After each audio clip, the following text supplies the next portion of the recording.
make that shit a real fucking record. So to be able to have like ideas with your homies and your family members and your crew, and for that idea to be accepted and to be actually produced and flushed out, those is like the moments that I cherish because those are some of the records that are like big that started from a basic idea to actually being produced to becoming one of your favorite records. Yeah, I think that. I mean that part. I've been listening to the album forever, but I've been listening to it like, over and over again. I listen to it like 3 times today, and it's just from front to back. I think Dr. Dre kind of like put cinema on wax. It was the first time where I really felt like, you were really involved in in your story or what it was like to be where you were from, and it was just a great experience because I think what I love the most about it is like you got to hear new rappers, like new sounds, new creativity, new artists. Are there any tracks on the album that hold a particular like place in your heart? Anything that's like, yo, this is my favorite record? Uh, or Doggy Style, I didn't really have no favorite record because everything felt the same to me. It was like it was just a day's work. And once Dr. Dre put all that shit on it, it was like, okay, this record is dope. This record is dope. What is it gonna sound like when it's all together? And he made that shit a movie and put it all together and all the skits and it's the fun Yeah. shit. Like I said, is seeing it all come together. You know what I'm saying? And the process is like what we born to do. We listen to old records from the '70s and the '80s of records where people only had 10 songs on a record, but that motherfucking 10 songs was amazing. Oh So yeah. it's like, trying to set a standard in a bar. And then Dr. Dre always had a cinematic view to his music. You could always see his music. And then once he started hanging out with me and we started becoming friends, he understood that Snoop liked player shit. Snoop liked pimp shit. He liked shit from the '70s. He liked, sounds of, the Mac, Shaft, uh, movies that had cinematic soundtracks that meant something. This is what Snoop was raised on, so he was able to capture that and put all that shit up under me and in front of me. Yeah, I think that. I mean, like I said, I think that's the skits, everything. You didn't hear music like that until Dre, like really putting it into like that form of artistry. People were making albums, but I think Dr. Dre and you guys together, I think the combination of you guys took the art form to another level. Like I said, I don't remember in hip hop. I know there were a lot of great albums, but this is like the first album I think in a line of classic albums throughout hip hop history where the bar was raised, where you couldn't just put a bunch of records on an album, but it had to all make sense. It was all tied together. They were singing. You know what I'm saying? It was like there was ad libs and skits and stuff like that. I think it was it was important. Let me ask you a question. This is the question I always want to know.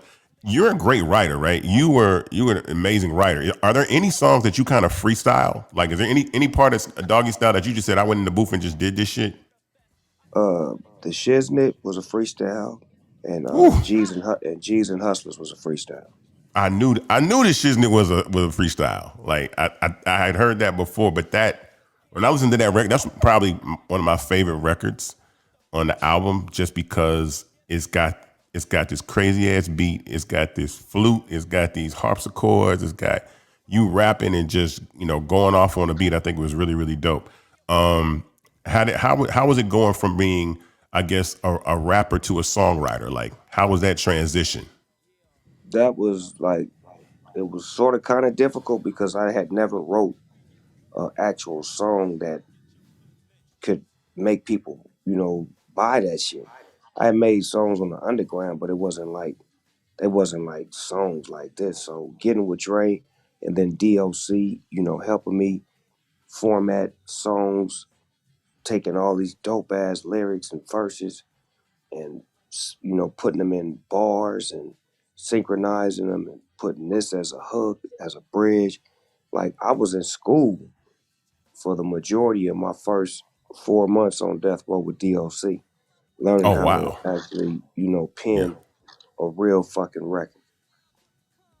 Yeah, that transition from going to just writing to making songs with verses and hooks. And were you big in any part in creating the hooks? Are there songs that you wanted, like I want a hook or I want a song that sounds like this, because I know the collaborative process is they don't really make albums the way that you guys used to make albums, where it's just like everybody get in a room and just throw ideas on the wall and then form some shit. That's exactly how shit went down. For the song on the Chronic album, Bitches Ain't Shit, that was Corrupt's verse. His verse started off like Bitches Ain't Shit, and then Dre was like, nah, we need to make that the hook. Then he came, you know what I'm saying? It's like shit like that. And then on Doggy Style, what was that record? Ain't No Fun. Nate Dogg would always sing crazy shit. You feel what I'm saying? But Dr. Dre got him to sing a story about a bitch that he met one night, and you know what I'm saying? It's like the choreography and the structure and the know how, all that shit came together. But we was raw, but we just needed somebody to be the conductor. Yeah, I mean that. I mean, this is still like ain't no fun. It's still like a classic. Like I mean that. What I mean is like that is cemented. You can't go in the club. They still play this song in the club around the world, and any given night in any given city. You gotta go. This is like you know how it's Before I Let Go by Frankie Beverly and Mays. You gotta play this Hmm. too. You gotta play Before I Let Go, but you gotta play It Ain't No Fun. Like it's not a complete night without hearing this song, because this is the song that everybody knows the words to. But And that's Nate Dogg, crazy, Ike, that you yeah. saying that. That's the dirtiest fucking song you could think of that everybody know in mind. So I was talking with my friends about that. I was like, how do we? I was like, people talk about the state of hip hop and the lyrics and stuff like that, and I think that we're missing because of social media.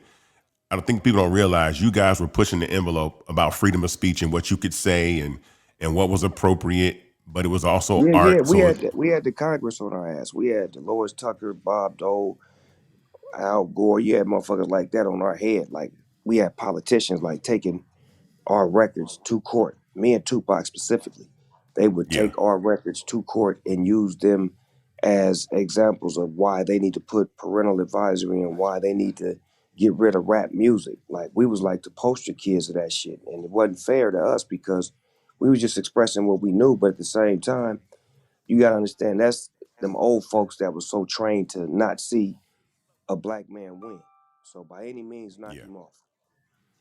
Absolutely. No, and I understand that. I mean, when you break barriers, you're always going to face resistance. You're always going to face opposition. People going to think you can't do it.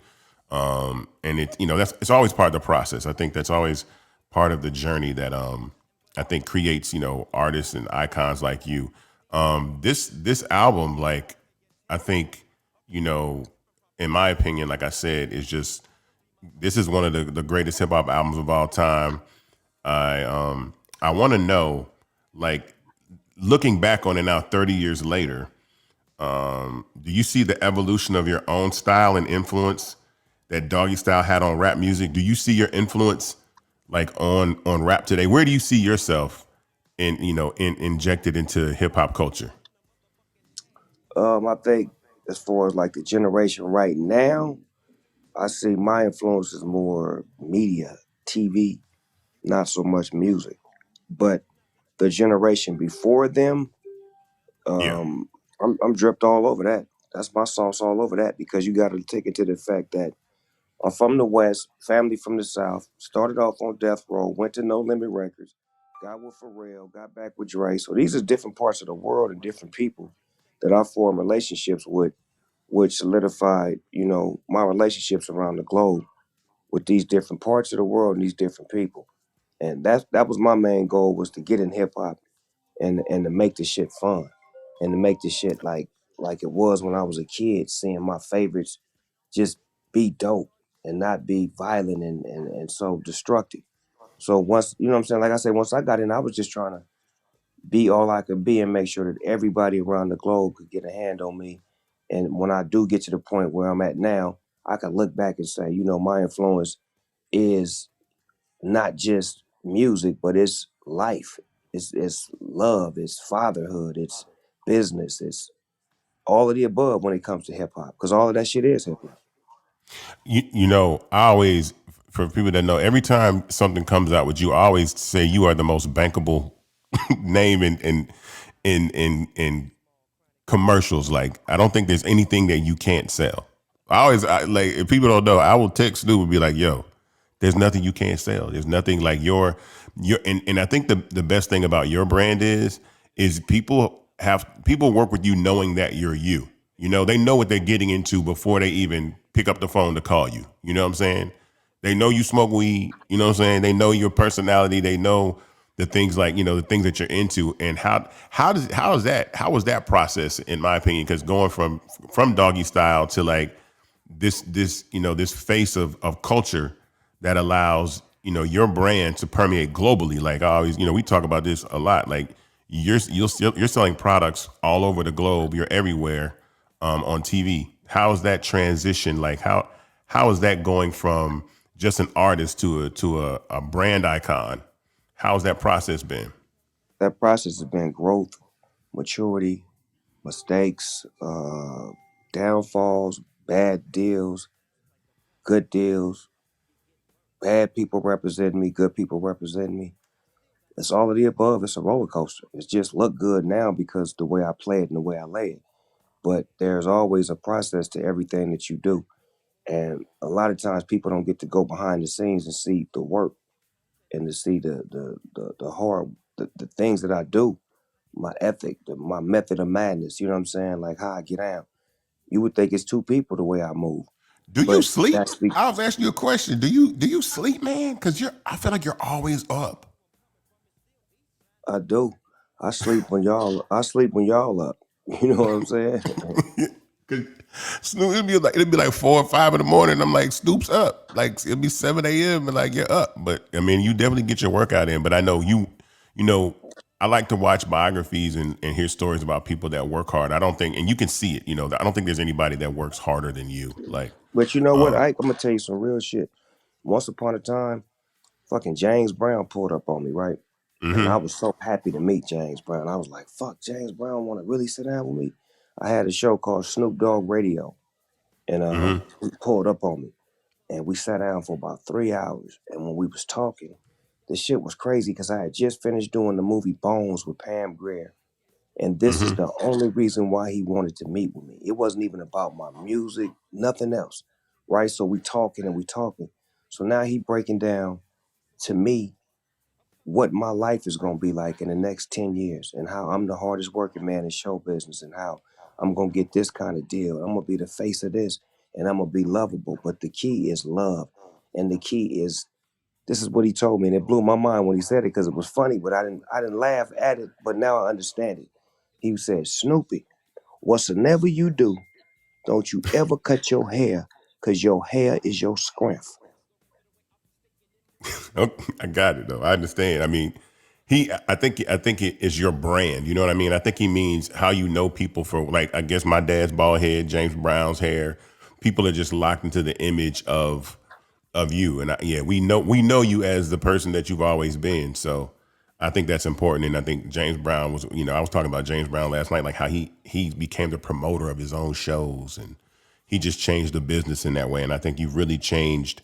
You've shown, any artist out here, given the right, and I say this, given the right guidance and the right education and the right path, that there is a life beyond hip hop, but that still includes hip hop. But there's a bigger stage out here for what you do, and using hip hop as a way to permeate the message and sell products and show love and be different and change the world and be Man, you got to philanthropic be and willing. You got to be willing to grow and to change, and that's what James was telling me because that was yeah. 20, 22 years ago, right? And when Hmm. he told me, I didn't get right to it. I didn't do what he said. Kept doing stupid shit, kept being Snoop Dogg, and this is what it is. Then that one day, that shit hit me. I was like, "Fuck!"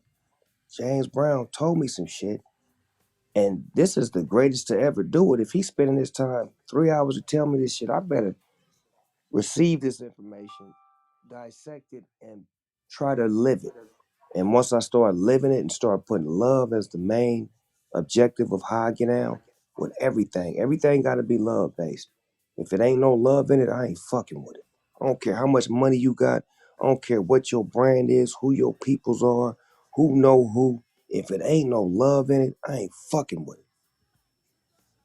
I'm with that. I'm absolutely, with that. And I think that's important because a lot of people, especially now, young people these young artists need to hear that shit. They need to understand that you got to change, you got to evolve, you got to give yourself grace to grow. I tell people all that all the time. You don't know what you're going to be or what you're going to want to do with your life. So even beyond rapping, I always say when you start working in business, you got to start thinking that one day you might be president. Like, how can I prepare myself that I might want to be the president one day? So let me get on the right path so that if I decide I want to do bigger and better things with my life, things don't come up from the past and bite me in my ass and crazy stuff like that. So I think it's important that young people hear that.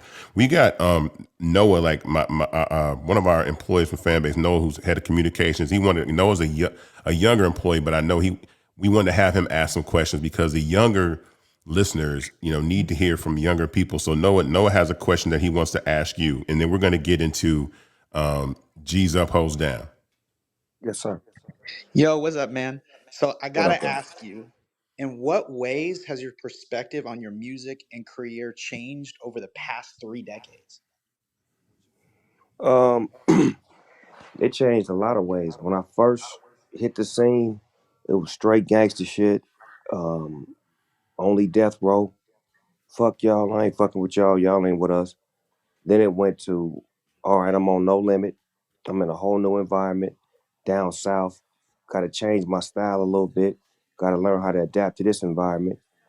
Then it was back to Dr. Dre, back to the West Coast, getting my feet back up under me.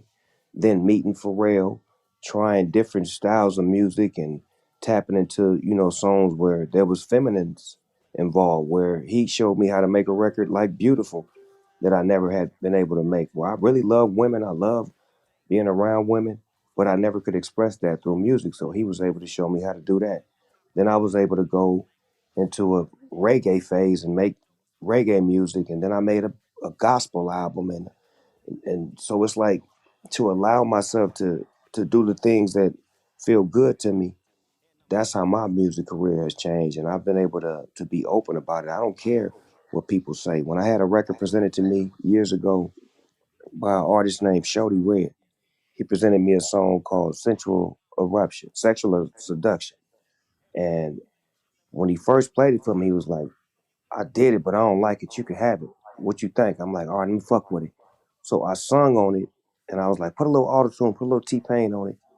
And motherfuckers around me was like, man, I don't know. This shit, I don't know, dog. I'm like, I don't give a fuck what y'all know. I believe in this shit. And I took it, had it mixed by Ron Fair, and that motherfucker became one of my biggest fucking singles because I was willing to take a chance with a writer producer who was known for making trap music. This was a straight trap producer, but we was willing to go there and take that chance and you know put my put my styles on edge, and that's what I always been. I'm like I challenge myself. So musically, I feel like I've changed in so many different ways, but it's still me. It's all me the whole way. Thank you, man. So I want to talk about the story of G's up, hoes down because for the longest, even before I started managing my dad's estate, I always wondered what happened to that record. So can you tell the story of like G's up, hoes down from your perspective, and then how we were able to make this kind of happen? Yep. What G's Up Holds Down started off on the east side of Long Beach. We had did it off of a dramatic beat. Three times this morning. The song is called I put my phone to my ear. I fell for you. Oh, girl. I think that I have fell for you. We did it off of that beat. So we Yeah. bring it to the studio. Dr. Dre hear it. He like, that's cool, but let me fuck with this Isaac Hayes.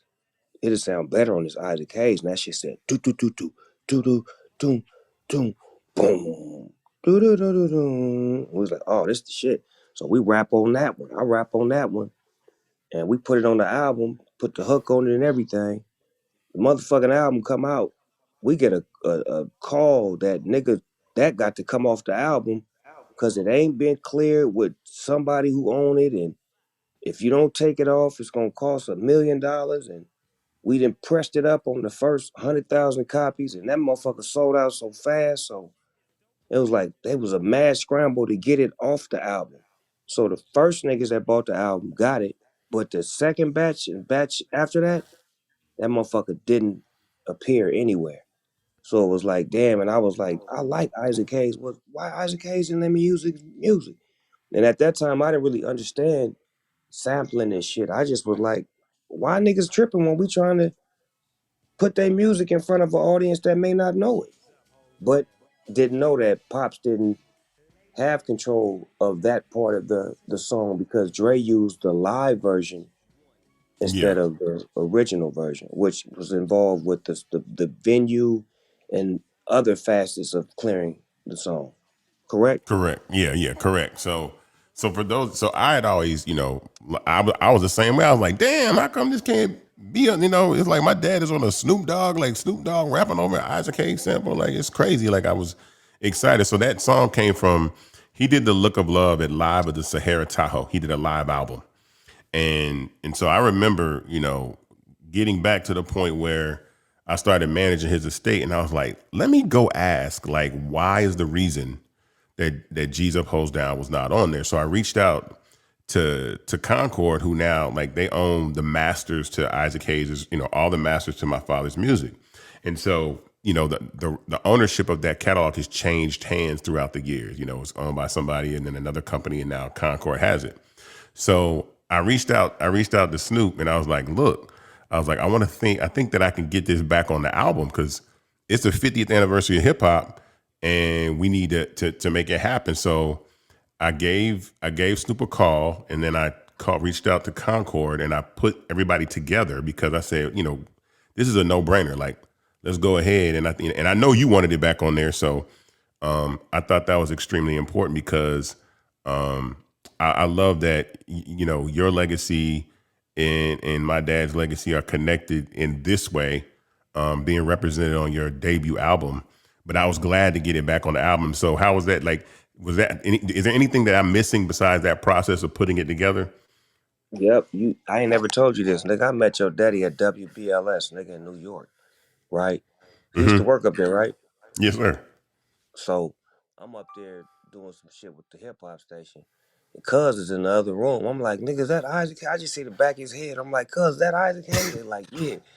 I go in the room. I'm like, what's up, Isaac Hayes? He like, Snoop Doggy Dog. I'm like, man, I'm a fan, man. I couldn't use your song, man. He was like, man, that ain't me, motherfucker. You know, I'm down with hip hop. You ain't got to worry about me in the music. I was like, man, I fuck with you, Isaac. I love you, cuz. And that's my first time meeting cuz was at WBLS. And we laughed and chopped it up. I spent about 6, 7 minutes with him and boned out. I was like, damn, I downloaded all the nigga music after that and everything. Went and watched Truck Turner 3 or 4 times. Oh, I'm glad though. I mean, I'm glad my dad has always been like he was always a fan of hip hop. He always, like, I'm telling you, we would ride, like, I remember we would listen to albums like that, and he'd be like, yo, like, this dude, he used to talk about Dre all the time, like how dope Dre was. Like, yo, this dude, this is different. He's different. Like, he's one of them ones where he's not just making a record, but he's doing something entirely different. And I think that's important, to know the And impact. that's Go been ahead. my whole career, Ike. Is like anybody that I love and respect, if they're alive, my job is to go tell them how much I love them and to tell them what they mean to me. I've always been that way. I ain't never been a superstar. I've always been a little kid that was infatuated with the people around me. When I just did the hip hop 50th in New York, right, Mm-hmm. at Yankee Stadium, I was one of the headliners. Nigga, I pulled EPMD on my set. A nigga named Hollywood was backstage chopping up with MC Shan. Like, this was like a fucking kid in a candy store. And they couldn't believe that I had so much love for them like they had for me. They thought it was gonna be, oh, Snoop Dogg is gonna shine that song. I'm like, nigga, I know all you niggas lyrics better than mine. Like, you guys created me. Like, I've always been the big kid in the room. I ain't never been the big star. And I think that's why my star power is so big when I'm in a room, is because I'm so touchable. I agree. I mean, I agree. I 100% agree with that. I think that's absolutely powerful, and I love that you always show love to artists. Like, you always show love to up and coming people. You always lend your voice to the community in ways. It's about spreading love and being positive. I'm excited though. Like I said, now I'm gonna ask you. This is a question I'm gonna ask you. Know if you're ready for it. I think that we should shoot a video to G's Up, Hoes Down. I totally agree. And I think if there's some way I can get your daddy's car that be spinning around at Stacks, then we complete the deal. Cause that's the coldest motherfucking car I ever seen in my life in real So life. I was gonna figure out. I was like, I wonder if we can use the car in the video. That would be like Even if I that. go there and just spin around in that motherfucking spit my purse spinning around till the nigga get dizzy. No, wait, no, I know we can make this happen now. I know we could get. I'm pretty sure I could get the car. Like I said, and I know it still works. I know the car still drives or whatever. I'm pretty sure. If it Well, we doesn't, could we put it can. on green screen and make that motherfucker move in computer CGI world. They ain't gonna know what's at it. That shit gonna look real, nigga. But we got. But yeah, but I want to do that though. And, you know, that's a dream of mine though too. Is like I wanted a record made out of that song and something. I mean, a video made out of that song. So I thought it was really cool. I was like, you know, the album sounds great. I listened to it from front to back, and it just feels complete with that record on there. What are you doing to celebrate? What else are you doing to celebrate the 30th anniversary? Like, tell us some other things that you got going on. Well, I have a doggy style animated fucking movie Oh, that is 90% done, and this motherfucker is hardcore. It's gangster.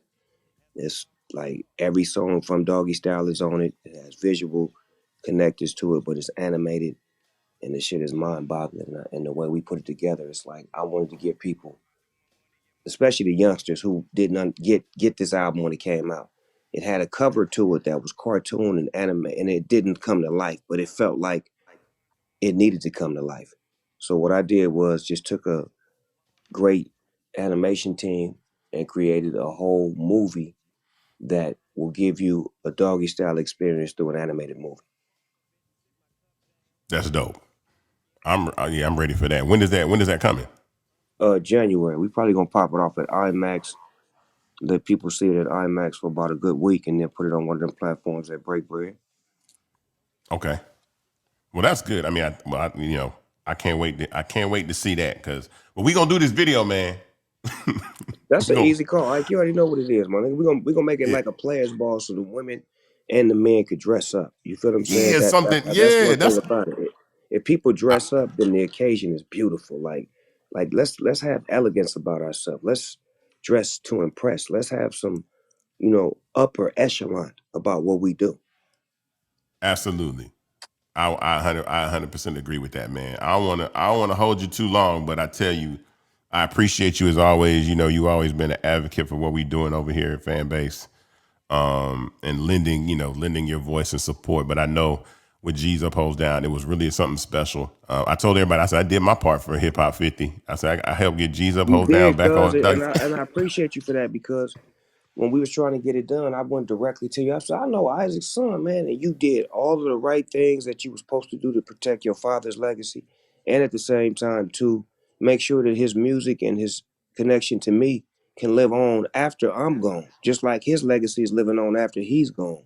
And Yeah, that's key that when the kids get control or a piece of the estate to do the right thing with it and not have, egos and attitudes, but just look at it as if the music has to continue to grow. It has to continue to expand. And when you present it to new generations of producers and artists and people just in general, these records that were made back then feel good today. And they need to yeah, be known, they need to be heard. And thank you for doing that. So that way, at the end of the day, when my kids get control of my estate and I'm at the point where your father at, my kids at the point where you at, they're gonna do the right thing. yeah. We got to do that. I'm teaching my little brother that right now. He's 17. I asked him yesterday. We having Thanksgiving dinner. I was like, Kojo, you need to know more about publishing. Like, you need to know about these masters and stuff like that. He wants to be a doctor. He wants to go into dentistry. But I told him, you got to learn this family business too, because you're going to inherit an enormous amount of responsibility in understanding that. And so I think that's extremely important. You know what I'm saying? Extremely important. So before we go, because I want to, like I said, I want to keep you. What else you got? What else you got going on? Like, what you're always doing something. Well, can I ask you about this whole? How did everybody respond to the campaign that you put out? Can I So ask? Can I ask about that? yeah, it was crazy. because Yeah. you got to think about the people on the cannabis side of my life. They was losing their mind. They was like, nigga, not now. Nigga. Like now, nigga, not now. Then you got the people who was thinking, oh man, is do he got cancer? Is something wrong with cuz? Is you know what I'm saying? It was the that side. Then you had the people that roll with whatever I roll with. So I had so many people calling me saying, nigga, I'ma stop, but tell me why. You know what I'm saying? Like, so it was like, okay, I gotta end this shit soon because you understand me. This is what I do, but at the same time, I don't want motherfuckers feeling like I'm unhealthy or Yeah. this or that. So let me pull the plug on this shit and get everybody back in the mindset of knowing who I am. This is the number one marketing branding nigga in the game, and You I'll broke the show you internet. once again. Yeah. You broke the internet with the prayer heads at this time. I, they Hey, said they but said you know what the part? This the part I hate. I what? said respect my privacy, and everybody called. Yeah. So I'm like, you know what? Maybe next time I need to be more direct and say, leave me the fuck alone. No, absolutely. It was an amazing campaign. I just listened. I looked at the words. I said first thing I said, ain't no way Snoop gonna stop smoking, dog. There's no way. And some people, like I said, I seen people on the internet. I seen Meek Mill and Coyle Radio, but I'm like, yeah, they gonna stop smoking, and All right, but let yeah. me tell you how gangster it was. Nigga, I did 72 hours without smoking. I had a party at my house, nigga, where we had spades and poker night. Hmm. Everybody was smoking. It was smoke everywhere. I went on Instagram Live and wasn't smoking. It was like, damn, this nigga around all that shit. He must really not be smoking. I was playing that shit all the way to the kidney. Soon as the camera went off, I went in the back room, hit something, came back to the living room. Yo, this is hilarious. Yo, I can't. I mean, that's the marketing genius that you are, man. Like that is the marketing genius. That's the Snoop effect. I say you have an effect, right? And because I don't think there's nobody like you got it. When I look on Instagram, it's so many people and other platforms. When I look at social media, there's nobody that doesn't like you. Like you're known all over the world.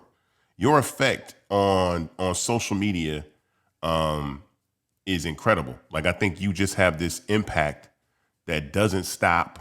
It permeates everywhere. It lives everywhere. Like I said, you're the most bankable guy. If I ever want, I'm trying to figure out something we can sell because you gotta sell it. You gotta sell it. But I think that it speaks to the power of being in a business relationship with you and being able to continue to just grow Hey, brands but and let me give a monetize. double shout out to Master P for teaching me the business. To the youngsters that's listening to this, the shit is called show business. When you initially get into this industry, you all about the show because you got to show what you're about and show what you're worth. But it's called show business, and it's a certain point where you're gonna have to learn the business. And once you learn the business, then you could become the king of show business. And Master P was, sharp enough and brave enough to teach me the business and then to allow me to grow as a businessman and then come back in my life and create a business for us both, which is Broadest Foods, where my mother's legacy can live on through product. You see what I'm Yeah, saying? So yeah. that's what love do. That's what being good to people do, and that's what this industry should be based on. Show business. Yeah, and I want to give you your flowers for one, just being the person that you are, but also when you let me know in moments, that's saying to keep going, Ike. It's this is a challenge. What we're doing over here at Fanbase, we're building something different. We're building something special. But you've always supported and you always send messages and we rap from time to time. Sometimes it's crazy because I always feel like when Snoop calls you, because when Snoop call you, he don't call you, he call you on FaceTime. So I got to answer the phone. I'm like, I can't miss a call from Snoop. So when you hit me, I know it's about something, and it'll be something of importance or something that you'll tell me, or something that we need to work on, or something like that. And so I appreciate your mentorship and you always looking out for what we're doing over here at Fanbase. I don't want you to be a stranger. I want you to pop up and surprise people every now and then if you can. But I know you're a Will busy do. guy. Not a problem. Will do. Long as you put some more of them motherfucking salmon dishes on your page. Them salmon dishes you had was great, but Oh then you yeah, stopped doing so so Snoop here, you're like, yo, how you make the salmon with the crab meat? And I'm like, I'm like, yo, I need that. He's like, next time in Atlanta, cuz I gotta have that salmon with the. I cook, like I'm a real. I like cooking though, but I ain't gotta. Do you eat cheesecake? Yes, nigga, nigga, I just look like this. I got a cookbook that me and E40 just put out called "Going with the Spoon." That motherfucker's finna be a #1 bestseller. Make sure you get that and grab my cookbook from Crook to Mm-hmm. Cook. Okay. That's a #1 seller. Sold 1,000,000 copies already. Go get that. It got some hella recipes in there, but it ain't got your shit with that salmon and that crab on top. I need that. and then I'm gonna make my sister. I haven't made this in probably 6 years, but I'm gonna make my world famous banana pudding cheesecake. It's crazy. It's out of control. It's probably one of the best things I've ever made. Like creatively, I think it's out of here. Send me a But video of it. Put the effects on it like you do, my nigga. Make it mouth watering to go on the video. I will. I'll make sure for sure I do that though. I know you coming out here. When's are you shooting any projects out here? You gonna be back in the city anytime soon? In the A, Yeah. I'm gonna be out that way real soon. Baby boy got some property out that way. You may be seeing an awful lot of me. Just to say it like Okay. that. Yeah. Well then definitely we got to get you by the fan base office. Come check You it got out. you. See the growth and Yeah. development. Absolutely, man. Well, I appreciate it, man. Again, congratulations on 30 years of Doggy Style. I think this has been incredible. Um, salute to you. You are a true icon in hip hop, and you deserve all your flowers. And we're gonna continue to support you over here and have you doing what we can do to support you and show love to everything that you do. So we love you over here. Trust me, we love you over at Fanbase. Like everybody, Ramiro, the team, Dre, Noah, like we all, love you very much about, how you show love to the brand and in the moments in time. Super Bowl, like y'all don't know Snoop went live on Fanbase for the Super Bowl. I don't know. We were talking about if you did that again today with where we are now, you would destroy the app. It would be incredible. But it was incredible to have Well, you go guess what? live. I'm not gonna say it on air, but just I'm gonna give you a clue, right? And then I'm gonna get the fuck out of here and I'm gonna let you figure it out. The Super Bowl was big, but Hmm. imagine Snoop Dogg doing that thing with them rings in it. Oh, And I don't mean rings that you put on your finger. I know what you're talking about. Wow. Yeah. Wow. In effect. It's already Wow. in effect green lit. Wow. Okay. I already know what that means for sure. That's incredible. No after funny on the desk, but in the field. Yeah, You hear me? I was talking about that. Yo, let me tell you something. I was talking about that again. I was talking about your brand the other day. Like, yo, they let him just be him with that brand. Like, we people don't know, but I don't want to let it out the bag, but I know exactly what you're talking about. You made that better. You make sports better too. And they looked at that and said, Yeah, we need to get you on the elevator, partner. We thought you yeah, was just a great, shotgun rider. You need to be driving. You drive yeah, better than you ride the shotgun because you adjusting the music. You got the interior looking right. When you get out the yeah. car, you wipe it down. You know what? You need to be driving, cuz. And you need to be driving with a motherfucker that know how to drive on that hello level. Absolutely. Well, again, man, I appreciate you, man. I know motherfuckers on there right now like, what the fuck is these niggas talking about in this I, cold I, talk right now? I was just talking about this last night with you about your brand like that. That's what I mean. Like you could take your brand there, and I was like, wow, that's crazy. So And yeah, I can't wait for this the that. last thing. This the last thing. Dr. Dre, Snoop Dogg, and Jimmy Iovine got gin and juice coming out in January. Ooh, gin and juice. What do you mean? The drink. Oh God, y'all gonna break. Y'all gonna okay. That's crazy. Yeah, we need to talk some more though. We need to rap some This is more. But exclusive to fan base. Instagram don't yeah. know this shit. Facebook, all them niggas, I don't fuck with them. I ain't told them niggas nothing. They be blocking my fans. Right now, I can talk to all y'all and look at the numbers and see that we finna get to 420.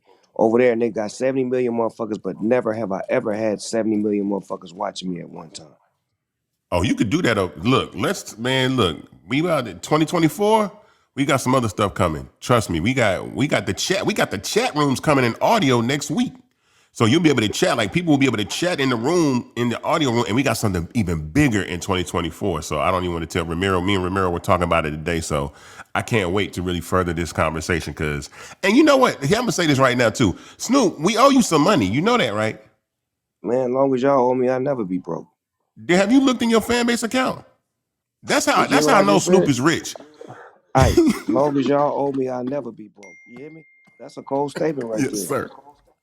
Absolutely. I'm like, yo, look at your account. We got money for you, man. Like that's the power of fan base for sure. It's like, yo, Yeah, like people, that's when I'm on the sixth floor. When I ain't doing yeah. nothing, I done hid away. They ain't seen Snoop in a minute.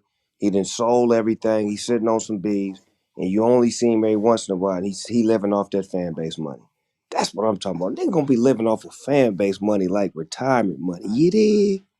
Yes, sir. Absolutely. Well, thank you, my guy. I appreciate it. I want to keep you, but everybody show some love to Snoop Dogg. We're gonna show you love, give you flowers. Thank you for tapping in, man. But I appreciate you, my guy. Thank you, Ike, and thank y'all for listening. Y'all have a beautiful day and a beautiful holiday. Happy Black Friday. Thank you, man. All right, my guy. Peace. Thank you.